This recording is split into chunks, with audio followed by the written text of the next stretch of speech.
आज हम इस कार्यक्रम के अवसर पे उस भारत के खिलाड़ी के बारे में बात करेंगे जिसके नाम पर हर वर्ष हमारे देश में खेल दिवस मनाया जाता है। हर एक खिलाड़ी का परिचय उसके खेल के द्वारा होता है, मगर इनके नाम से इनका खेल जाना जाता है। आज मैं बात करूंगा हॉकी के महान जादूगर ध्यानचंद जी की। ध्यानचंद जी का जन्म 29 अगस्त 1905 को उत्तर प्रदेश के प्रयागराज जिले में हुआ था। इनके पिताजी ब्रिटिश आर्मी में कार्यरत थे। इनके दो भाई मूल सिंह और रूप सिंह। रूप सिंह इनके साथ ओलंपिक में भी खेले थे। बचपन में ध्यानचंद जी को हॉकी के प्रति इतना लगाव नहीं था। ध्यानचंद जी को कुश्ती पसंद थी, परंतु 17 वर्ष की अवस्था में जब इन्होंने ब्रिटिश आर्मी ज्वाइन की एक सैनिक के रूप में, तब इनका हॉकी के प्रति अगाध प्रेम जागृत हुआ। इन्होंने ब्राह्मण रेजिमेंट में ज्वाइन किया। जब दिन भर की थकान से सारे सैनिक थक के चूर हो जाते थे और बिस्तर पर आराम करते थे, तब ये ध्यानचंद अपने हॉकी स्टिक के साथ हॉकी मैदान पर गोल पे गोल किया करते थे। इनके पहले गुरु सूबेदार बाले तिवारी ने इनकी खेल के प्रति ये लालसा देखकर इनका नाम ध्यान सिंह से ध्यानचंद रखा था। ध्यानचंद जी हॉकी के बहुत अच्छे खिलाड़ी थे। 1928 में पहली बार भारत को ओलंपिक में हॉकी खेलने का मौका मिला, जिस टीम में ध्यानचंद जी शामिल थे। 1928, 1932, 1936 लगातार 3 ओलंपिक में भारत के गोल्ड मेडल आए, जिस टीम में ध्यानचंद जी थे। 1932 में इन्होंने मेजबान यूएसए को 24-1 से हराया, जो एक विश्व रिकॉर्ड बना, जो कायम था। इनके खेल का परिचय इस तरह से दिया जाता था कि विरोधी टीम के खिलाड़ी अपने 3-4 खिलाड़ी सिर्फ इन्हीं के पीछे लगाते थे। इनकी स्टिक को बॉल से इतना प्रेम था कि इनकी स्टिक बॉल को छोड़ती नहीं थी, जिसके कारण सबको भ्रम होता था कि इनकी स्टिक में चुंबक तो नहीं लगा हुआ। कहा जाता है कि जापान में इनकी स्टिक को तोड़ के भी देखा गया कि कहीं उसमें चुंबक तो नहीं लगा। एक ऐसा खिलाड़ी जिसका प्रशंसक खुद जर्मन का तानाशाह हिटलर भी रहा। बर्लिन ओलंपिक 1936 में जब जर्मनी फाइनल में 8-1 से हारा, तो जर्मन तानाशाह ने इनको अपने पास बुलाया और बोला, तुम जर्मनी की नागरिकता ले लो, हम तुम्हें जनरल बना देंगे।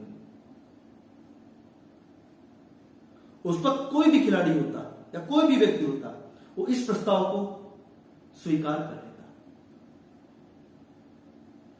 परंतु ये ध्यानचंद जी हैं जिन्होंने इस प्रस्ताव को ठुकरा दिया। वो राष्ट्र प्रेम की भावना ही है जो यह दर्शाती है कि जीतने वाले हमेशा कुछ अलग नहीं करते, वह उस चीज को अलग तरीके से करते हैं। 1936 में जीतने के बाद ही ये संन्यास ले लेना चाहते थे, परंतु लोगों को मिल रहा हॉकी के प्रति इतना प्रेम, इतना उत्साह देखकर इन्होंने अपना खेल जारी रखा। 1956 में ये सेवानिवृत्त हुए और उसी वर्ष भारत सरकार द्वारा इन्हें पद्म विभूषण से सम्मानित किया गया। इसके पश्चात इन्होंने NIOS पटियाला में कोच की भूमिका निभाई। देश सेवा में इन्होंने कोच की भूमिका निभाते हुए बहुत सारे अंतरराष्ट्रीय खिलाड़ी दिए। स्वयं इनके लड़के अशोक सिंह ताउम्र हॉकी से जुड़े रहे। वर्ल्ड चैंपियनशिप में उन्होंने गोल्ड मेडल दिया। ध्यानचंद जी सादगी और सच्चाई की मिसाल थे। अपने अंतिम दिनों में ये झांसी आकर बस गए। 2 दिसंबर 1979 की काली रात में इनका निधन हो गया। भारत सरकार ने इनके सम्मान में 1980 में 35 पैसे का एक डाक टिकट भी जारी किया।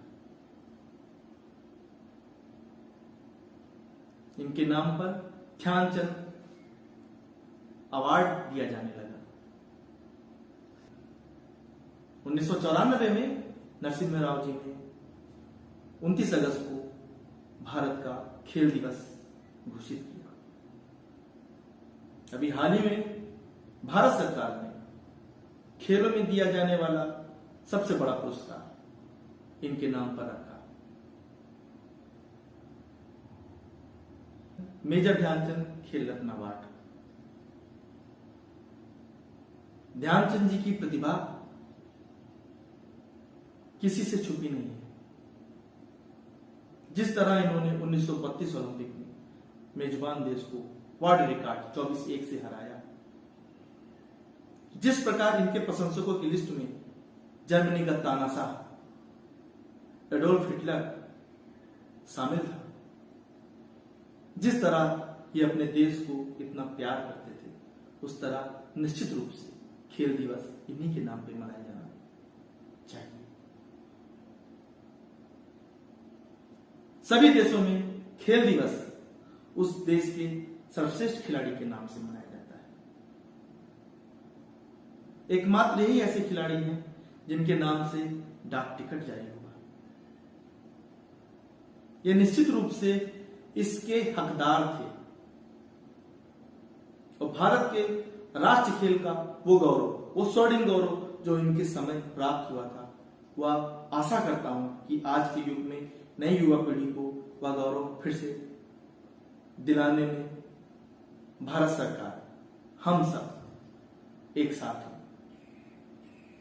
मैं सभी बच्चों से कहना चाहता हूं कि आप खेलें, खेल को समझें, क्योंकि खेल ही आपको स्वस्थ रखेगा। इन्हीं शब्दों के साथ मैं अपनी वाणी को विराम देता हूं। धन्यवाद।